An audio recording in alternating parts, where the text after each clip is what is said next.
The list goes on. A former high-level intelligence official commented to New Yorker magazine, "Whatever trail was left deliberately for the FBI to chase." They used hundreds of different payphones and cell phones, often with prepaid calling cards that are extremely difficult to trace. And they made sure that all the money sent to them to fund their attacks was wired in small amounts to avoid detection. Small amounts? Lieutenant General Mahmoud Ahmed, the director of the Pakistani Inter-Services Intelligence Agency, the ISI, was reported to have wired $100,000 to Muhammad Atta in August 2001. This transfer was facilitated by Saeed Sheikh, the man who allegedly kidnapped and murdered Wall Street Journal reporter Daniel Pearl, who is investigating the ties between the ISI and Islamic militants.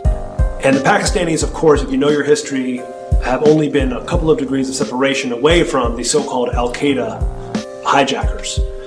The ISI has had a long-standing relationship with the Central Intelligence Agency, dating back to the 1980s with the establishment of the Mujahideen in Afghanistan, which would evolve into Al-Qaeda. I focus in on the wire transfer that General Mahmoud Ahmed wired to Muhammad Atta right before 9/11. That's pretty crucial because General Mahmoud Ahmed was actually meeting with key Washington, D.C. insiders, Senator Bob Graham, Porter Goss, the future director of CIA, on the morning of 9/11. And he has a relationship not only with the CIA, but with Dick Armitage at State Department, Mark Grossman at State Department. Yes. Dr. Rice, are you aware of the reports at the time that ISI chief was in Washington on September 11 and on September 10, $100,000 was wired from Pakistan to these groups here in this area? And why he was here, was meeting with you or anybody in the administration? I have not seen that report, and he was certainly not meeting with me. Yes? In the White House transcript of this exchange, which is delivered to the press, the information about the ISI is censored. Bob Graham and Porter Goss will later co-head a joint inquiry which publicly claims that the Bush administration received absolutely no intelligence that could have prevented the attacks. The meeting begins at 8 a.m. over breakfast at the Capitol building and lasts through Flight 175's impact with the South Tower. During his visit, which began on September 4th, Ahmed would also meet with the present CIA director, George Tenet. A month later, after reports of the transfer between himself and Atta, Mahmoud Ahmed retires from the ISI. The 9/11 Commission report will later conclude that they saw no evidence that any foreign government or foreign government official supplied any funding. The Commission decided not only to omit the information, but to deny it entirely. On page 172 of your report, the 911 report, you state, quote, "The U.S. government has not been able to determine the origin of the money used in the 911 attacks. Ultimately, the question is of little practical significance," end quote. How can you state that the question of who bankrolled the deaths of 3,000 American people on September 11th is, quote, of little practical significance? Because it costs so little money. That's the awful thing about it. It costs less than $500,000. That's why it was so hard to trace. We were able to find pieces of the $500,000, but it came in very small pieces. And you said earlier $500,000 to do the 9/11 operation. Well, we know that $100,000 was wired to Muhammad Atta directly from the head of Pakistani ISI. Well, I'm not aware of $100,000 but Pakistan, I think, is the most dangerous country in the world. Why was there such a vested interest in covering up the transaction between the ISI and Muhammad Atta? And let's talk about that wire transfer, because Governor Kaine had no basis for denial, because the FBI and the Wall Street Journal confirmed the General Mahmoud Ahmed wire transfer I'm talking about. But the 9/11 Commission deliberately said that funding is not important and assigning blame is not important to them, but it is to us. As if their funding was not suspicious enough, a number of hijackers reportedly trained at U.S. military bases. As hard as this is to believe that two of the alleged terrorists involved in what happened on Tuesday may have attended schools run by the U.S. military. Now, this is according to a senior defense official.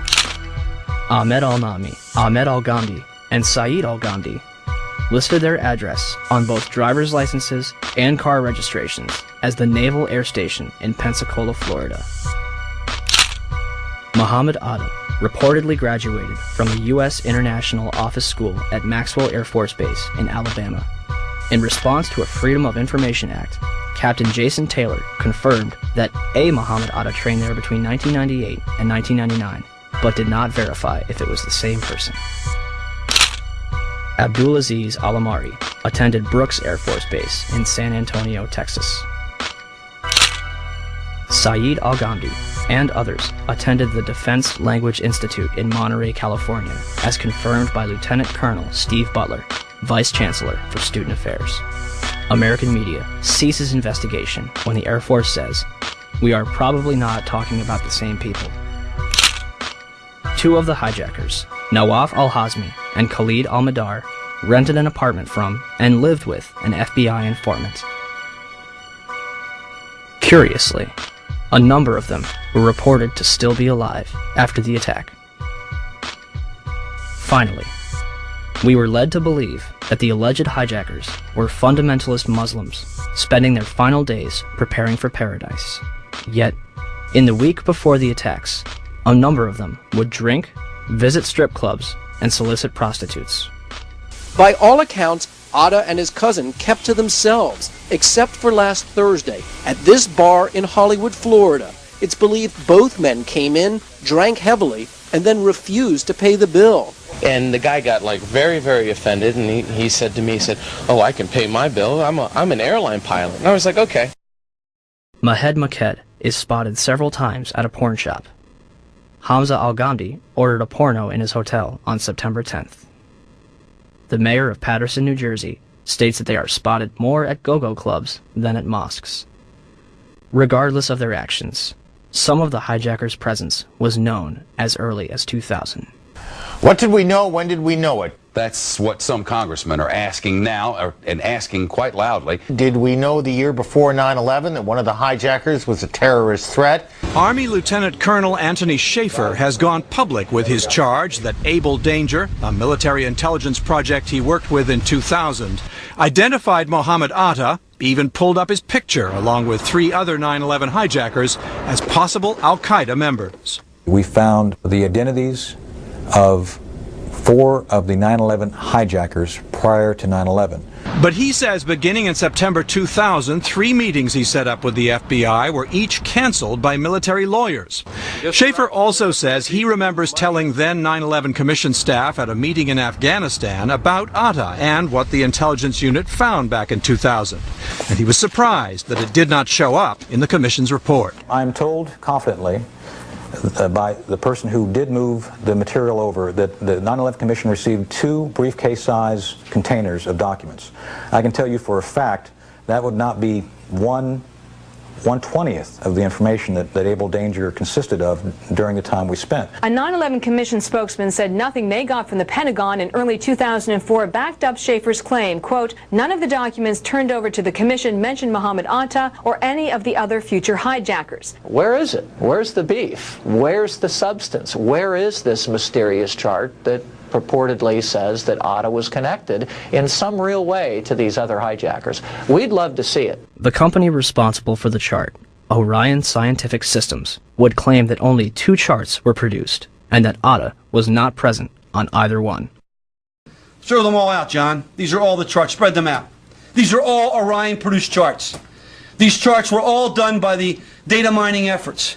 So the Orion Corporation lied to the Senate Judiciary Committee staff. All data mining efforts, and yet the company said to the Senate Judiciary staff, "We don't have any of those charts. They're not ours." Well, here they are. And their logos are on each one of them.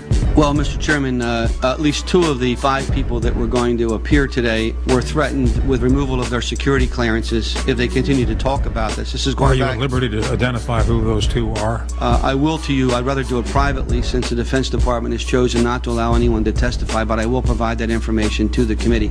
For the life of me, I don't understand why, as I understand it, I stand corrected if I'm wrong, but I understand the witnesses we assumed we were going to get to hear from the Defense Department have been pulled. They may be or may not be in the room, but have been instructed that they cannot testify. I think that's a big mistake.